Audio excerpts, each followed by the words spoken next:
आज की वीडियो में हम लोग विद्युत का चुंबकीय प्रभाव, रासायनिक प्रभाव को पढ़ेंगे। Hello friends, welcome back to my channel. अगर मेरे चैनल पे नए हैं तो सब्सक्राइब कर लीजिएगा और पीछे का बाकी टॉपिक नहीं देखे हैं तो प्लेलिस्ट बना हुआ है फिजिक्स का, देख सकते हैं। अभी लूसेंट फिजिक्स साइंस का वीडियो सीरीज चल रहा है। तो आज का टॉपिक हम लोग करते हैं चुंबकीय प्रभाव। जब भी किसी चालक से विद्युत धारा का प्रभाव होता है तो चालक के चारों ओर एक चुंबकीय क्षेत्र उत्पन्न हो जाता है। सन 1812 ईस्वी में कोपेनहेगन निवासी ऑस्ट्रेड ने एक प्रयोग के द्वारा पता लगाया कि यदि किसी धारावाही तार के समीप चुंबकीय सुई रखी जाए तो वह विचलित हो जाती है। चूँकि चुंबकीय सुई केवल चुंबकीय क्षेत्र में ही विचलित होती है, अतः स्पष्ट है कि विद्युत धारा चुंबकीय क्षेत्र उत्पन्न करती है। तो यहाँ से क्या पता चल रहा है कि विद्युत धारा जो है वो चुंबकीय क्षेत्र उत्पन्न करती है। इसे ही विद्युत का चुंबकीय प्रभाव कहते हैं। चुंबकत्व की दिशा संबंधित नियम। अब है चुंबकीय क्षेत्र की दिशा मैक्सवेल के कॉर्क स्क्रू नियम, फ्लेमिंग के दाहिने हाथ के नियम आदि से दी जाती है। कॉर्क स्क्रू नियम और फ्लेमिंग के दाहिने हाथ के नियम से हम लोग को पता चलता है कि चुंबक की दिशा विद्युत का चुंबकत्व का दिशा संबंधित नियम। इसके बाद इसका जानकारी इससे मिलता है, दोनों नियम से। इसके बाद है मैक्सवेल का कॉर्क स्क्रू नियम। और मैक्सवेल का कॉर्क स्क्रू नियम क्या है? तो यदि एक काग पेंच को हाथ में लेकर इस तरह से घुमाया जाए कि वह धारा की दिशा में आगे की ओर बढ़े तो अंगूठे की गति की दिशा चुंबकीय बल रेखाओं की धनात्मक दिशा बताती है। तो इसमें बोला जा रहा है काग पेंच को हाथ में अगर लेके हम लोग घुमाएं तो वह धारा की दिशा आगे की ओर बढ़ाएं तो अंगूठे की जो गति की दिशा चुंबकीय बल रेखाओं की धनात्मक दिशा बताती है। और फ्लेमिंग के दाहिने हाथ का नियम, जिसमें जिस तार से होकर धारा बहती है उस तार के ऊपर यदि दाहिने हाथ को रखकर अंगूठे तथा पहली दो उंगलियों को इस तरह फैलाया जाए कि वे एक दूसरे के समकोणीय दिशा में हो, और यदि तर्जनी धारा की दिशा तथा बीच वाली उंगली सुई की विक्षेपित दिशा बताए तो अंगूठे की दिशा चुंबकीय बल की दिशा बताती है। ऐसा खुद से भी आप राइट हैंड से करके देख सकते हैं। ये क्या बोल रहा है यहाँ पे? जिस तरह से होकर धारा बहती है उस तार के ऊपर यदि दाहिने हाथ को रखकर, जिस तार से धारा बह रही है उसके ऊपर दाहिने हाथ को आप रखिए और अंगूठे तथा पहली दो उंगलियों को इस तरह से फैलाएं कि वे एक दूसरे के समकोणीय दिशा में हो। ठीक है। और फिर तर्जनी फोर फिंगर जो होता है धारा की दिशा तथा बीच वाली उंगली सुई की विक्षेपित दिशा बतावे तो अंगूठे की दिशा है चुंबकीय बल की दिशा बता देगी। ठीक है। अब है लॉरेंज फोर्स। जब किसी चुंबकीय क्षेत्र में कोई आवेशित कण गति करता है तो उस पर एक बल आरोपित होता है जिसे लॉरेंज बल कहते हैं। यह बल कण के आवेश, उसकी चाल तथा चुंबकीय क्षेत्र की तीव्रता के अनुक्रमानुपाती होता है। इस बल की दिशा कण की गति के लंबवत तथा चुंबकीय क्षेत्र के लंबवत होती है। इस बल की दिशा कण की गति के लंबवत और चुंबकीय क्षेत्र के लंबवत होती है। बल का परिमाण महत्तम तब होता है जब कण चुंबकीय क्षेत्र की लंबवत गति करता है, और यह बल न्यूनतम तब होता है जब कण चुंबकीय क्षेत्र के अनुदिश गति करता है। अब इसका बल का व्यंजक क्या होता है? बल का व्यंजक हो जाएगा F=Q बी साइन थीटा, जहाँ Q कण का आवेश है, भी कण की चाल है, बी चुंबकीय क्षेत्र है, थीटा कण के वेग, भी एवं चुंबकीय क्षेत्र बी के मध्य का कोण है। बल F की दिशा फ्लेमिंग के बाएं हाथ के नियम से हाथ के नियम से भी ज्ञात की जा सकती है। विद्युत चुंबक। अब इलेक्ट्रोमैग्नेट पढ़ते हैं। यदि किसी बेलनाकार वस्तु के चारों ओर विद्युत रोधी तार को लपेट दिया जाए तो इसे परिनालिका कहते हैं। बेलनाकार वस्तु को उसका क्रोन कहते हैं। नर्म लोहे के क्रोड वाली परिनालिका विद्युत चुंबक कहलाती है। इनका उपयोग डायनेमो, ट्रांसफार्मर, विद्युत घंटी, तार संचार, टेलीफोन, अस्पताल आदि में होता है। नर्म लोहे से अस्थायी चुंबक बनता है। विद्युत चुंबक द्वारा उत्पन्न चुंबकीय क्षेत्र की तीव्रता निम्न बातों पर निर्भर करती है। पहला, परिनालिका के फेरों की संख्या पर। यदि फेरों की संख्या अधिक है तो चुंबकीय क्षेत्र भी तीव्र होगा। और क्रोड पदार्थ की प्रकृति। कोर पदार्थ की प्रकृति पर भी निर्भर करता है। यदि कोर नरम लोहे का है तो चुंबकीय क्षेत्र की तीव्रता अधिक होती है। धारा का परिमाण पर भी निर्भर करता है। धारा का परिमाण जितना अधिक होगा क्षेत्र उतना तीव्र होगा। एक समान चुंबकीय क्षेत्र में स्थित धारावाही चालक पर बल यदि L लंबाई के चालक में I धारा प्रवाहित हो रही हो तथा वह B चुंबकीय क्षेत्र में रखा गया हो तो उस पर लगने वाला बल है F = BI L sine theta, जहाँ थीटा धारा की दिशा तथा चुंबकीय क्षेत्र के बीच बनने वाला कोण होता है। यदि थीटा = 0 डिग्री तो साइन थीटा = साइन 0 डिग्री = 0, अतः F = फोर्स हो जाएगा 0। उसके बाद अर्थात यदि धारावाही चालक तार चुंबकीय क्षेत्र की दिशा में हो, यदि धारावाही चालक तार चुंबकीय क्षेत्र की दिशा में हो तो उस पर कोई बल नहीं लगेगा। यदि थीटा = 90 डिग्री तथा साइन 90 डिग्री = 1, अर्थात यदि धारावाही चालक तार चुंबकीय क्षेत्र की लंबवत दिशा में हो तो उस पर लगने वाला बल महत्तम होगा, मैक्सिमम होगा। ठीक है। अब है चुंबकीय फ्लक्स, मैग्नेटिक फ्लक्स। चुंबकीय क्षेत्र में रखी हुई किसी सतह के लंबवत गुजरने वाली कुछ चुंबकीय रेखाओं की संख्या को उस सतह का चुंबकीय फ्लक्स कहते हैं। चुंबकीय फ्लक्स की एसआई इकाई क्या है? वेबर है। ये ध्यान में रखिएगा, चुंबकीय फ्लक्स की एसआई यूनिट क्या है? वेबर। अब है चुंबकीय क्षेत्र, मैग्नेटिक फील्ड। चुंबकीय क्षेत्र की परिभाषा किसी बिंदु पर चुंबकीय फ्लक्स के पद में भी दी जाती है तथा प्रति इकाई क्षेत्रफल से लंबवत गुजरने वाली चुंबकीय फ्लक्स उस बिंदु का चुंबकीय क्षेत्र कहलाता है। चुंबकीय क्षेत्र का मात्रक क्या हो जाएगा? चुंबकीय क्षेत्र का मात्रक हो जाएगा tesla. 1 tesla = 1 weber by metre square. चुंबकीय क्षेत्र को गॉस में भी व्यक्त किया जाता है। चुंबकीय क्षेत्र को गॉस में भी व्यक्त किया जाता है। 1 गॉस = 10⁻⁻4 टेस्ला। ऐसा unit of strength of magnetic field 1 tesla = 1 Newton पर एम्पियर पर मीटर। इसको 1 वेबर पर मीटर स्क्वायर कहेंगे। 10⁴ गॉसेस कहेंगे, गॉस। ठीक है। अब है सरल रेखीय धारावाही चालक के कारण चुंबकीय क्षेत्र। एक धारावाही चालक अपने चारों ओर एक चुंबकीय क्षेत्र उत्पन्न कर लेता है। एक लंबे एवं सीधे तार में जिसमें I धारा प्रवाहित हो रही है, r दूरी पर स्थित बिंदु पर चुंबकीय क्षेत्र B का मान निम्नलिखित सूत्र से प्राप्त होता है। B = 2 × 10⁻⁷ I/r न्यूटन पर एम्पियर मीटर। अब है धारामापी गैल्वेनोमीटर। विद्युत परिपथ में विद्युत धारा की उपस्थिति बताने वाले यंत्र को धारामापी कहते हैं। इसमें एक कुंडली होता है जो चुंबकीय ध्रुव खंडों के मध्य स्थित होता है। कुंडली से एक संकेतक जुड़ा रहता है जो एक अर्धवृत्ताकार स्केल पर घूमकर धारा की उपस्थिति बताता है। इस यंत्र को 10⁻⁶ एम्पियर तक की विद्युत धारा को मापा जा सकता है। इस यंत्र से कितना धारा वाली विद्युत को मापा जा सकता है? तो 10⁻⁶ एम्पियर तक की विद्युत धारा को मापा जा सकता है गैल्वेनोमीटर से। अब है शंट के बारे में। शंट एक अत्यंत ही कम प्रतिरोध वाला तार होता है। शंट क्या होता है? अत्यंत ही कम प्रतिरोध वाला तार होता है। शंट उच्च धाराओं से धारामापी की रक्षा करता है। तो ये उच्च धारा से गैल्वेनोमीटर का रक्षा करेगा क्योंकि यह मुख्य धारा का अधिकांश भाग अपने अंदर होकर प्रभावित करता है। शंट का प्रतिरोध कम होने से शंट युक्त धारामापी का कुल प्रतिरोध भी बहुत कम जाता है। अब है अमीटर। धारामापी के समानांतर क्रम में शंट लगाकर अमीटर बनाया जाता है।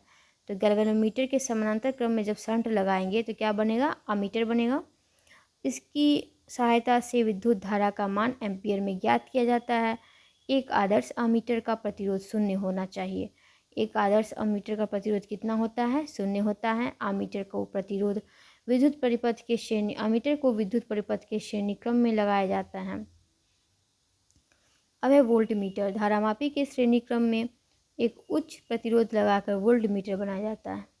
तो गैल्वेनोमीटर के श्रेणी क्रम में जब समानांतर क्रम में शंट लगाया जाएगा तो अमीटर बनेगा। जब श्रेणी क्रम में उच्च प्रतिरोध वाला वोल्टमीटर बनाया जाएगा तो उच्च प्रतिरोध लगाया जाएगा तो वोल्टमीटर बनेगा। ठीक है, इसकी सहायता से दो बिंदुओं के बीच विभवांतर ज्ञात किया जाता है। उसको उन दो बिंदुओं के बीच समानांतर क्रम में जोड़ते हैं जिनके बीच विभवांतर ज्ञात करना होता है। वोल्टमीटर का प्रतिरोध बहुत अधिक होता है। एक आदर्श वोल्टमीटर का प्रतिरोध अनंत होता है। तो एक आदर्श अमीटर का प्रतिरोध कितना हो रहा था, 0 हो रहा था, लेकिन एक आदर्श वोल्टमीटर का प्रतिरोध कितना होगा, तो अनंत होना चाहिए। ठीक है, अब है विद्युत चुंबकीय प्रेरण, इलेक्ट्रोमैग्नेटिक इंडक्शन। यदि किसी बंद परिपथ में होकर गुजरने वाले चुंबकीय फ्लक्स में परिवर्तन कर दिया जाए यदि किसी बंद परिपथ में होकर गुजरने वाले चुंबकीय फ्लक्स में परिवर्तन कर दिया जाए तो परिपथ में विद्युत धारा उत्पन्न हो जाती है। विद्युत धारा उत्पन्न होने की इस घटना को विद्युत चुंबकीय प्रेरण कहते हैं। चुंबकीय फ्लक्स में परिवर्तन से उत्पन्न विद्युत धारा को प्रेरित विद्युत धारा, इंड्यूस्ड करंट, तथा विद्युत वाहक बल ईएमएफ को प्रेरित विद्युत वाहक बल, इंड्यूस्ड ईएमएफ कहते हैं। परिपथ में प्रेरित विद्युत धारा का अस्तित्व तब तक रहता है जब तक फ्लक्स परिवर्तन होता है। विद्युत चुंबकीय प्रेरण का उपयोग हृदय के लिए कृत्रिम पेसमेकर, डायनेमो, ट्रांसफार्मर आदि बनाने में किया जाता है। तो विद्युत चुंबकीय प्रेरण का इलेक्ट्रोमैग्नेटिक इंडक्शन का उपयोग कहाँ किया जाता है, तो हृदय के लिए जो कृत्रिम पेसमेकर बनाया जाता है उसमें इसका उपयोग होता है, डायनेमो में होता है, ट्रांसफार्मर बनाने में होता है। ठीक है, लेंज का नियम क्या कहता है, प्रेरित विद्युत वाहक बल की दिशा सदैव ऐसी होती है कि वह उस कारण का विरोध करती है जिससे उसकी उत्पत्ति हुई है। अब है स्वप्रेरण, सेल्फ इंडक्शन, ऐसी घटना जिसमें स्वयं की धारा से उत्पन्न फ्लक्स में परिवर्तन होने से किसी परिपथ में प्रेरित विद्युत वाहक बल उत्पन्न हो जाता है, उसे स्वप्रेरण कहते हैं। स्वप्रेरण को स्वप्रेरण गुणांक, स्वप्रेरणकत्व द्वारा मापते हैं। इसका मात्रक हेनरी होता है। तो सेल्फ इंडक्शन का मात्रक क्या होता है, हेनरी, ध्यान में रखना है। अब है किसी कुंडली से संबद्ध फ्लक्स उसमें प्रवाहित धारा के अनुक्रमानुपाती होते हैं।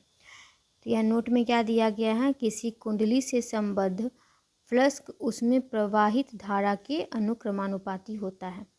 अब है अन्योन्य प्रेरण, म्यूचुअल इंडक्शन, एक कुंडली में धारा परिवर्तन करके दूसरी कुंडली में प्रेरित विद्युत वाहक बल उत्पन्न करने की घटना को अन्योन्य प्रेरण कहते हैं। अन्योन्य प्रेरण गुणांक, कोफिशिएंट ऑफ म्यूचुअल इंडक्शन, दो कुंडलियों के मध्य अन्योन्य प्रेरण गुणांक संख्यात्मक दृष्टि से एक कुंडली में उत्पन्न उस प्रेरित विद्युत वाहक बल के बराबर होता है जो दूसरी कुंडली में एकांक धारा परिवर्तन की दर के कारण उत्पन्न होता है।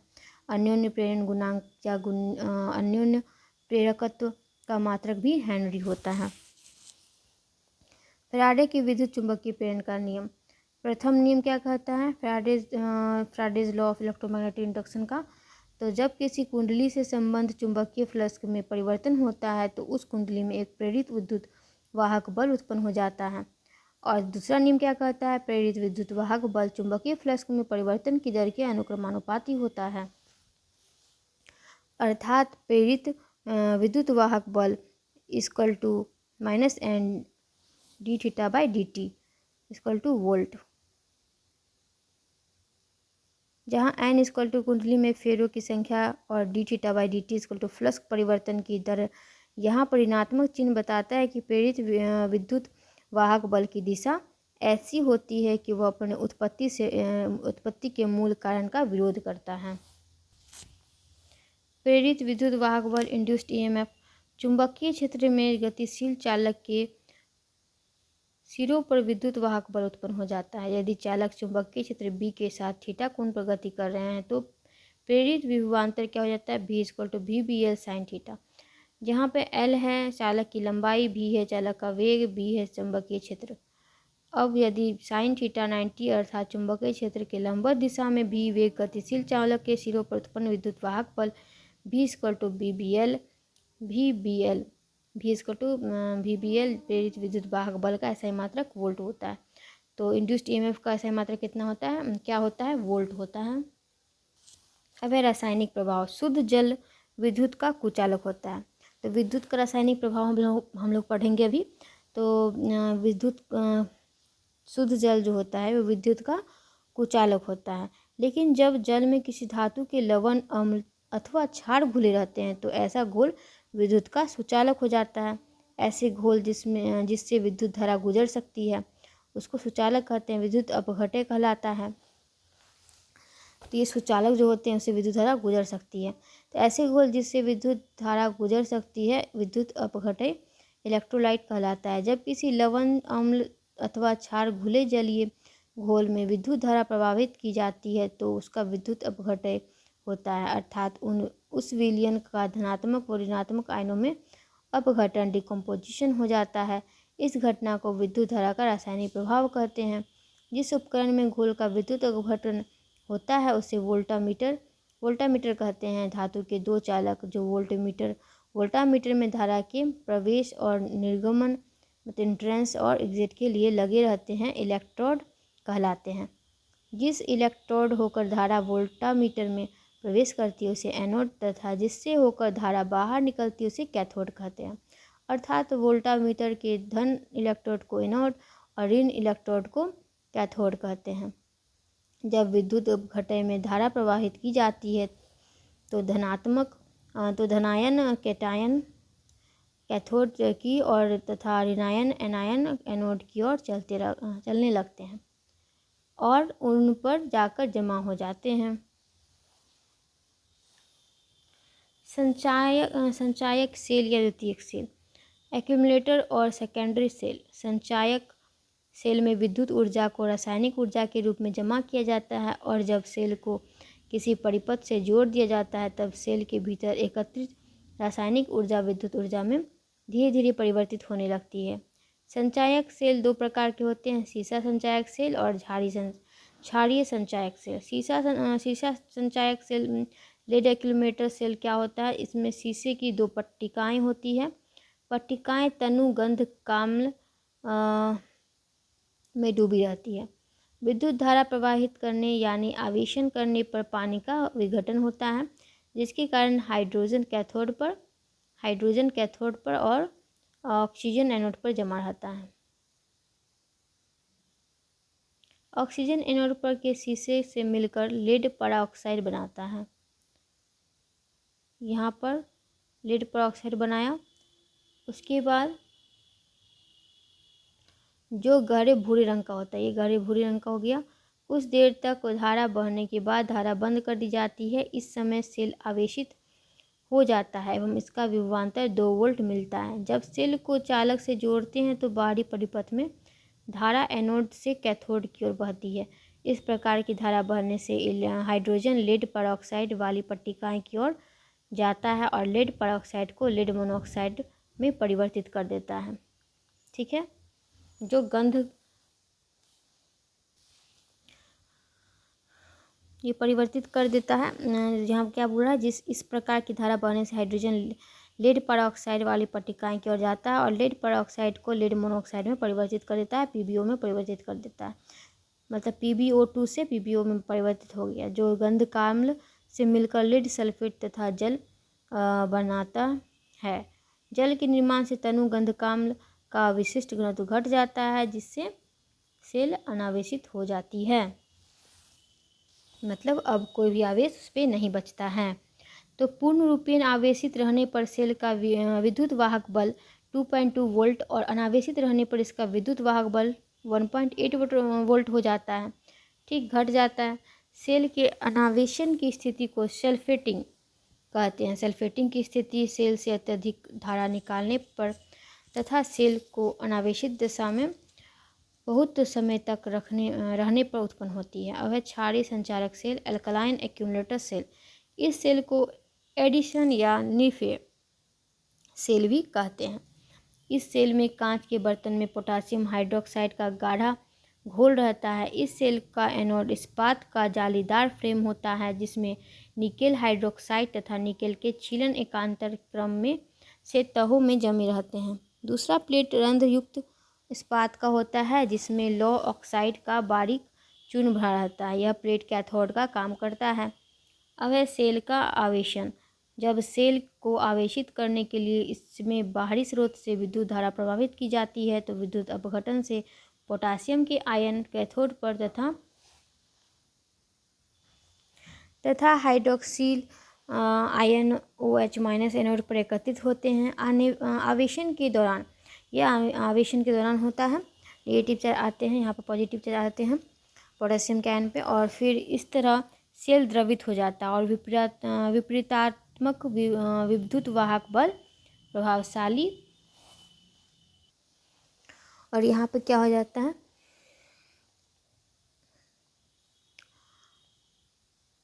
इस तरह सेल द्रवित हो जाता है और विपरीतात्मक विद्युत वाहक बल प्रभावशाली और अस्थायी हो जाता है।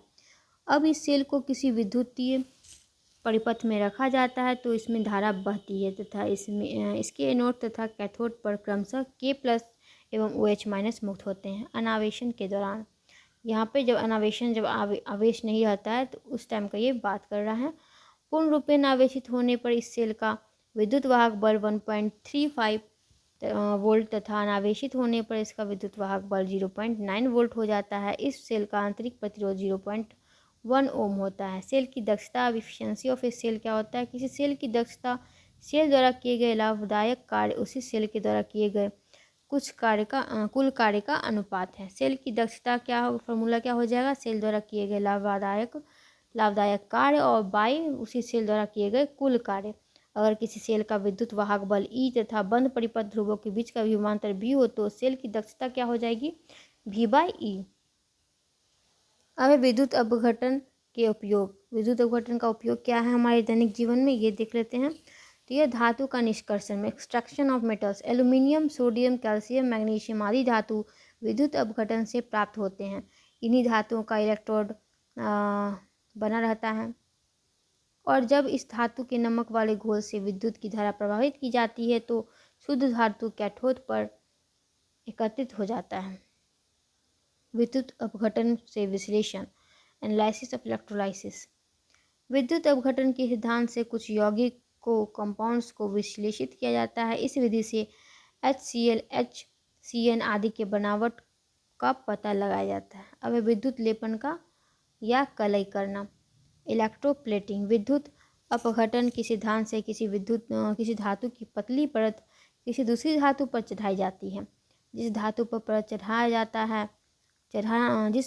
परत चढ़ाना रहता है उसका कैथोड और जिस धातु का परत चढ़ाना रहता है उसका एनोड बनाया जाता है। इन दोनों को विद्युत अपघटन के द्रव में रखकर एक विद्युतीय सेल तैयार किया जाता है। इस सेल से जब विद्युत की धारा प्रवाहित की जाती है तो एनोड वाले धातु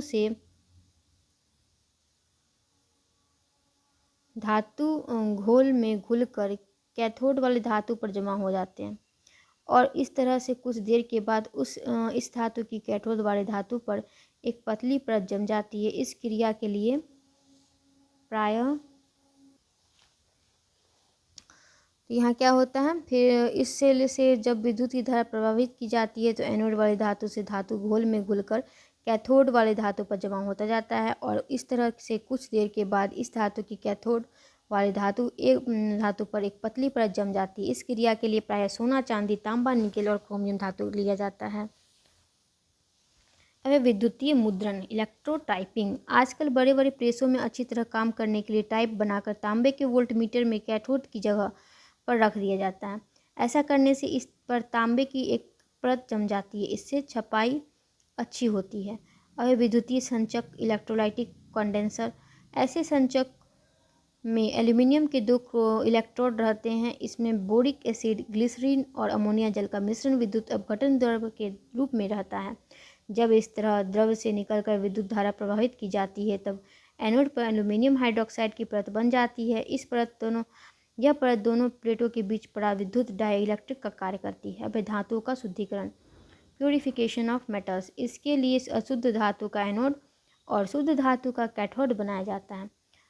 अशुद्ध धातु का घोल के रूप में विद्युत अपघटन द्रव बनाया जाता है। जब इस अशुद्ध धातु के घोल से होकर धारा प्रवाहित की जाती है तो इसमें से शुद्ध धातु निकलकर कैथोड वाले शुद्ध धातु पर जमा हो जाता है। इस तरह से तांबा का शुद्धिकरण 99.99% तक किया जा सकता है। तो आज के वीडियो में बस इतना ही। नेक्स्ट क्लास में हम लोग पढ़ेंगे उसमें प्रभाव, प्रतिवर्ती धारा के बारे में, उसमें प्रभाव के बारे में, विद्युत का ऊष्मीय प्रभाव, प्रतिवर्ती धारा और विद्युत शक्ति संयंत्र, घरेलू विद्युत, ये सब के बारे में हम लोग आगे नेक्स्ट टॉपिक में पढ़ेंगे। फिजिक्स का सीरीज लगभग समाप्त होने वाला है। कुछ वीडियोज़ लगभग कुछ 7-8 वीडियोज़ और आएंगे और फिजिक्स तो ख़त्म हो जाएगा हम लोग का। उसके बाद हम लोग ऑब्जेक्टिव करेंगे। उसके बाद हम लोग बायोलॉजी या केमिस्ट्री, ये दोनों में से कौन सा सब्जेक्ट स्टार्ट करना है लुसेंट साइंस का, ये आप लोग कमेंट कर सकते हैं। वैसे तो हम बायो का सोचे हैं, बायो स्टार्ट करेंगे, लेकिन आप लोग भी कमेंट कर सकते हैं। और बाकी वीडियोज़ नहीं देखें जाके देख सकते हैं, मेरे चैनल को सब्सक्राइब कर सकते हैं। नेक्स्ट आगे का अपडेटेड वीडियो मिलने के लिए सब्सक्राइब कर लीजिए, ताकि टाइम पे आप लोगों को वीडियोस प्रोवाइड कर दिया जाए मेरे द्वारा। और thanks for watching, keep smiling, keep learning.